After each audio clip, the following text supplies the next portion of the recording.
Next up, we are going to make the other side unit that is needed for the Friendship Blooms pattern. And so if you are stumbling across this video on YouTube and you're like, what are we doing here? These are tutorials that go along with my Friendship Blooms pattern in segments. So now we're going to be working with our K fabrics, C fabrics, B fabrics, and F fabrics. Now you may have different colors depending on what you've chosen for yours, but again, you can see how labeling is important. Now what I've done is I have set the two together that go with each other. So this is the K, these are the C's, this is the B, and these are the F's. So I have set my fabrics out that way, so I actually will make all of these first, and I will just chain piece sewing those together. And then after I've done those, I'll actually mark my fabric and chain piece and sew all of those together. So again, can be really helpful just to be organized with your fabric. So this is what we're going to be making. Now, lots of times, a lot of people will actually make flying geese. And these look like the traditional flying geese, and they are, but we're using what's called the snowball method. And to me, it's a lot easier and they turn out better, but that's how the directions are written. If you want to use the old flying geese method, you can. I just don't know how that will turn out with the way we've cut the fabrics here for that. So I don't necessarily suggest it for how the pattern is written with the fabric requirements and the cutting instructions. But I did want to let you know this is a really helpful way for beginners that maybe have not mastered the flying geese. There's a few tricks needed to those sometimes for them to come out, and there's like an 8 at a time method, and you can do several at a time. So just something to kind of keep in mind. Okay, so the first thing we're going to do with this block is I'm going to be working with these first, our C and our K. So these are called KFG units, meaning K flying geese, and then these are called B FGs or B flying geese. So that's what those acronyms stand for. Just so you know, you can look at your legend on the very beginning of the pattern if you're not quite sure. So we're going to take our C or our K that we're going to need here and get that apart. And then we're also going to need 2 C's here, but we're only going to work with 1 at first. So on these, go ahead and you can mark them, but we're not going to sew them on at the same time. You'll notice there that you've got to sew 1, cut the end off, press it open, and then sew the second one on. So on the wrong side of the fabric, you're going to draw your line. Since this is colored, I'm actually going to switch to white so I can see the line and you can see the line. So we're going to draw our line there on that one.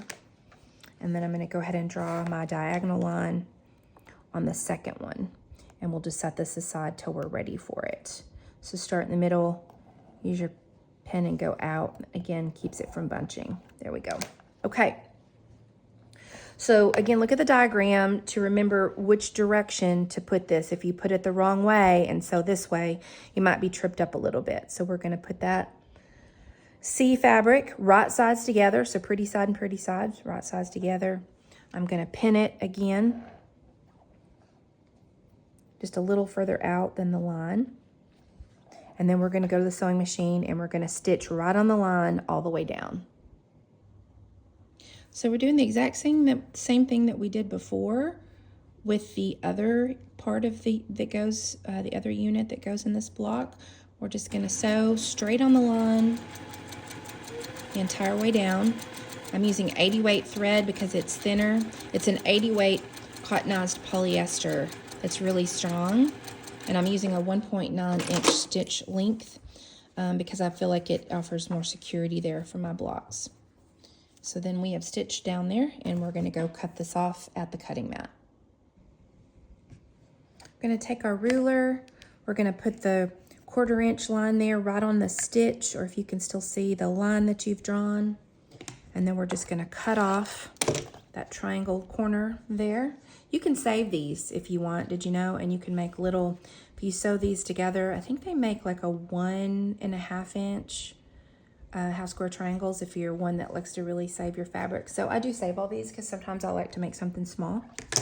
So you've cut that off, and then we're going to press this open just like we did before.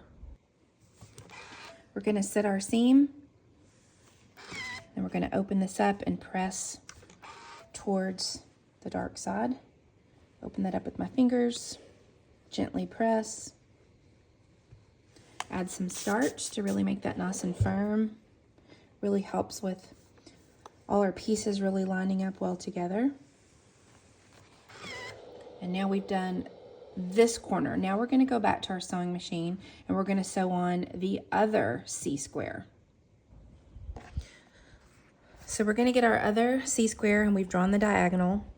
And if you look at your diagram now, it's going to go this direction, okay? So don't accidentally turn it this way and sew it the way you did before. We're turning it this way. I'm going to get that lined up really well. And then I'm going to pin again like I did before, just to really kind of keep it in place. But if you've been doing this a long time and you don't really like to pin, you don't have to. We're going to do the same thing. We're just going to sew on the line that we drew, end to end.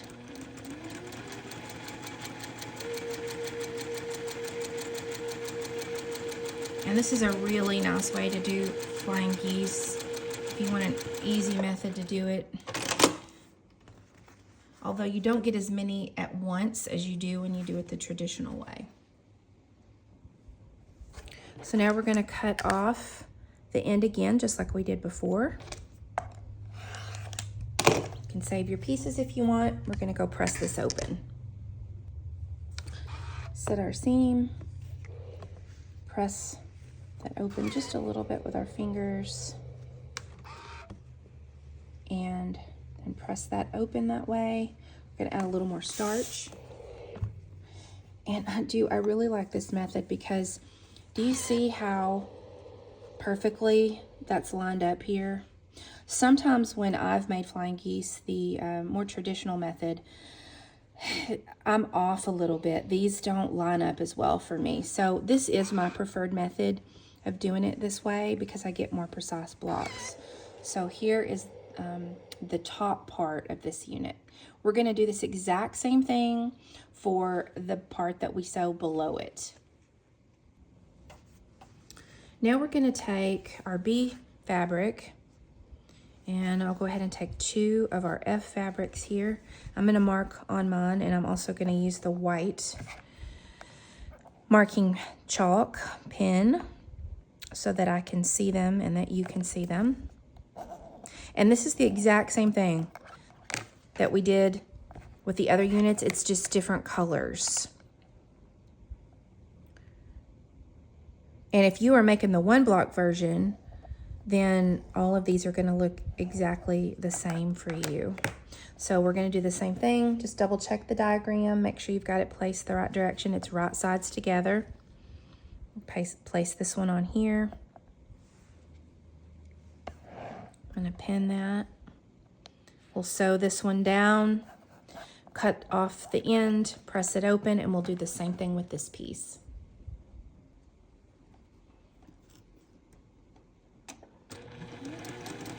And again, normally, if I wasn't doing this tutorial, I would be chain piecing. So in other words, I have all of these marked, stacked up really thick, and I would be taking the next unit like this and just feeding it through until I had fed all of these through at one time. And then I would cut off the ends all at one time. So, you know, when we go and we cut these off, I would do all of them at one time. Then I would take them to the pressing station. I would press them all open at one time. And then I would come back and I would have my stack full of the others stitched on this side here and do those. And I have found, if you've not chain pieced before, it makes making a quilt block and quilt top go by so much faster. So we're gonna just cut this off just like we did before. We're going to take it to our pressing station and press this open. Press our seam. To use my fingers there a little bit. Sometimes I forget to do that, but it always works better when I do. Kind of bump that edge of your iron up to it to get it really flat. Make sure you don't have any extra fabric in there. Give it a good spray with your starch. And that keeps everything from being warped. Now we're going to go put the other side on.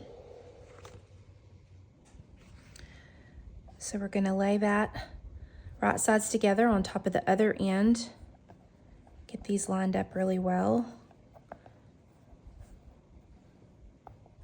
And I'm going to pin it. We're going to do the same thing. Just a repetition of the exact same piece here.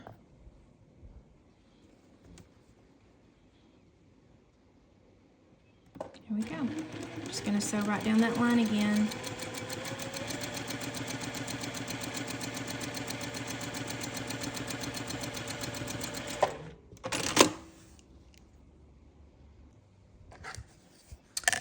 Home stretch.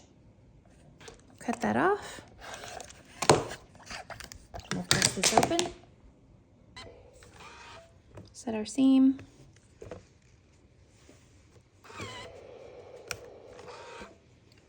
Press that open again. Again, you're not moving your iron really hard back and forth. You're just kind of gently lifting and pressing. Give it a good spray. And again, look how well that came out when you use the snowball method. So now we've got both of our pieces. We're ready to actually sew this unit together. Again, really important to pay attention to your fabrics. You don't want this to accidentally get turned the wrong direction, or it's not going to look right. You'll have to unpick. So what I would have done if I had chain piecing, which I will with the rest of this quilt, is I'll have all these stacked up that I'm going to need for the block, all of these stacked up, and then I will sew all of them at the same time. So again, you may or may not want to pin. We'll get those lined up the best we can. And I won't pin this time. And we're going to sew 1/4 inch all the way down. And another nice thing too is when you use the snowball method, I don't know if you can see, you're not going to cut off your points. It's actually going to, as long as you've used a correct 1/4 inch, when you sew this, you're going to see that with this flying piece, you won't have accidentally cut off your points. See that there? Look at that. It's just right how it's supposed to be. So then we'll take this and we'll actually press this. We're going to press this seam, and then we're going to press to the dark side again, like we have. If yours is dark, if it's lighter, you may want to press the opposite direction. And give it another good starch. Press that really flat. And then you can see here, you've got plenty of room for your 1/4 inch when you come to sew this to the next block. You've got plenty of room for your 1/4 inch when you come here, and you've not cut off your point. So that is the second unit that you'll need to make one of your blocks. And then in the next tutorial, we will talk about assembling all of those rows together.